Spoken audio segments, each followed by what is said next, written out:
सुप्रभात। व्याकरण का 8वां पाठ जो सर्वनाम है। सर्वनाम अर्थात शब्द का नाम। जो शब्द सब नामों के स्थान पर प्रयुक्त हो सकते हैं उन्हें सर्वनाम कहते हैं। सर्वनाम संज्ञा के स्थान पर प्रयुक्त होने वाले शब्द सर्वनाम कहलाते हैं। सर्वनाम 8वां पाठ को हम फिर पुनरावृत्ति करते हैं, रिवीजन करते हैं। इसके पहले भी वीडियो हम लोग भेजे, तो आइए फिर एक बार सर्वनाम के बारे में हम वीडियो बना करके आप लोगों को शेयर करते हैं, आप लोगों को बता देते हैं। आप लोग देखिएगा उसको। सर्वनाम संज्ञा के स्थान पर प्रयुक्त होने वाले शब्द सर्वनाम कहलाते हैं। सर्वनाम के 6 भेद हैं। पहला पुरुषवाचक सर्वनाम, दूसरा निश्चयवाचक सर्वनाम, तीसरा अनिश्चयवाचक सर्वनाम, चौथा प्रश्नवाचक सर्वनाम, पांचवा संबंधवाचक सर्वनाम और छठा निजवाचक सर्वनाम।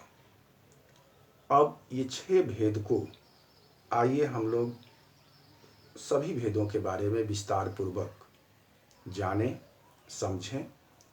तो सबसे पहले पुरुषवाचक सर्वनाम है। तो पुरुषवाचक सर्वनाम क्या है? तो पुरुषवाचक सर्वनाम वह सर्वनाम है जो किसी व्यक्ति के लिए प्रयुक्त होता है, वह पुरुषवाचक सर्वनाम कहलाता है। वह सर्वनाम जो किसी व्यक्ति के लिए प्रयुक्त होता है उसे पुरुषवाचक सर्वनाम कहते हैं। जैसे मैं, तुम, वह, यह पुरुषवाचक सर्वनाम है। तो पुरुषवाचक सर्वनाम को भी हम 3 भेद बताए।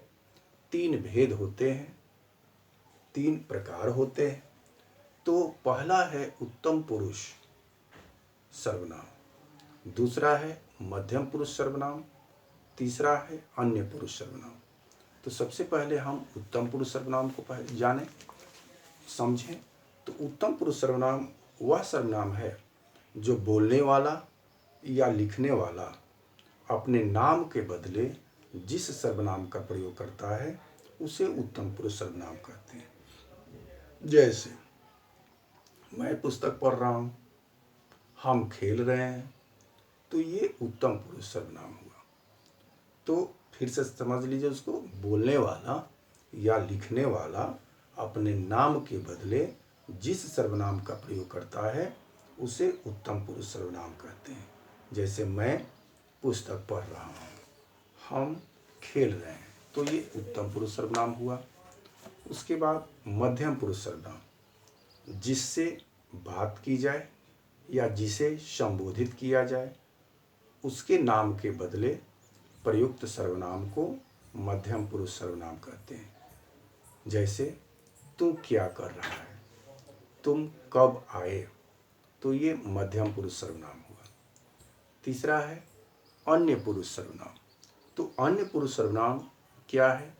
तो वक्ता या लेखक जिन सर्वनामों का प्रयोग श्रोता के अलावा अन्य लोगों के लिए करता है, फिर से समझिए, वक्ता या लेखक जिन सर्वनामों का प्रयोग श्रोता के अलावा अन्य लोगों के लिए करता है उन्हें अन्य पुरुष सर्वनाम कहते हैं। जैसे वह जा रहा है, वे पढ़ रहे हैं, तो ये अन्य पुरुष सर्वनाम हुआ। उसके बाद है निश्चयवाचक सर्वनाम। तो निश्चयवाचक सर्वनाम क्या है? जो सर्वनाम किसी निश्चित व्यक्ति या वस्तु की ओर संकेत करते हैं। जो सर्वनाम किसी निश्चित व्यक्ति या वस्तु की ओर संकेत करते हैं उन्हें निश्चयवाचक सर्वनाम कहते हैं। जैसे यह मेरी घड़ी है, वह हमारा घर है, तो यह निश्चयवाचक सर्वनाम होगा। अनिश्चयवाचक सर्वनाम, जिन सर्वनामों का प्रयोग हम अनिश्चित व्यक्ति या वस्तु के लिए करते हैं। फिर से इसको समझिए। जिन सर्वनामों का प्रयोग हम अनिश्चित व्यक्ति या वस्तु के लिए करते हैं उन्हें अनिश्चयवाचक सर्वनाम कहते हैं। जैसे दूध में कुछ पड़ा है, तो यह कुछ जो शब्द है सर्वनाम है वह अनिश्चयवाचक सर्वनाम हुआ। उसके बाद चौथा भेद है सर्वनाम का प्रश्नवाचक सर्वनाम। तो प्रश्नवाचक सर्वनाम क्या है? वे सर्वनाम हैं जिनका प्रयोग किसी व्यक्ति या वस्तु के संबंध में प्रश्न पूछने के लिए किया जाता है। फिर से समझिए, वह सर्वनाम जिनका प्रयोग किसी व्यक्ति या वस्तु के संबंध में प्रश्न पूछने के लिए किया जाता है उसे प्रश्नवाचक सर्वनाम कहते हैं। जैसे मोहन क्या लाया है, कौन आया है, तो कौन सर्वनाम और क्या सर्वनाम ये प्रश्नवाचक सर्वनाम होगा, क्योंकि व्यक्ति और वस्तु के संबंध में प्रश्न पूछा जाता है तो ये प्रश्नवाचक सर्वनाम होगा। उसके बाद पांचवा भेद है संबंधवाचक सर्वनाम।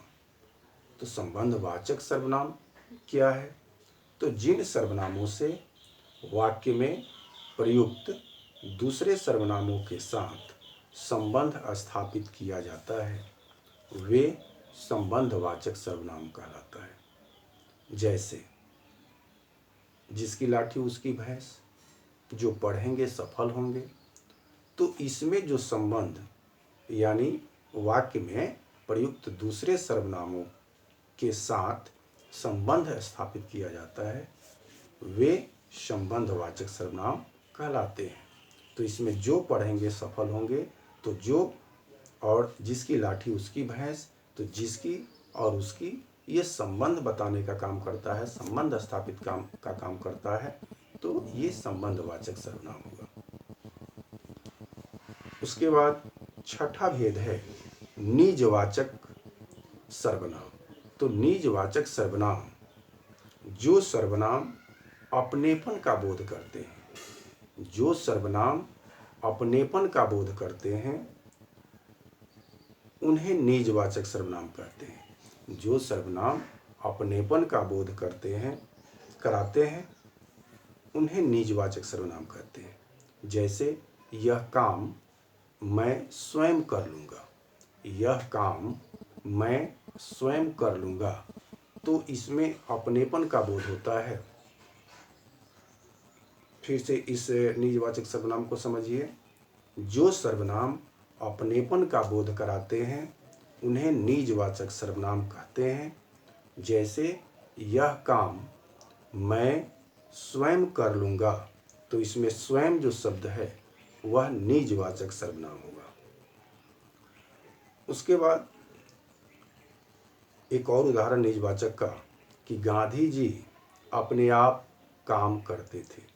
गांधी जी अपने आप काम करते थे, तो ये भी निजवाचक सर्वनाम हुआ, क्योंकि इसमें अपने आप ये सर्वनाम निजवाचक सर्वनाम हुआ। अब आइए सर्वनाम के संबंध में कुछ और विशेष बातें जो है उसको देखिए।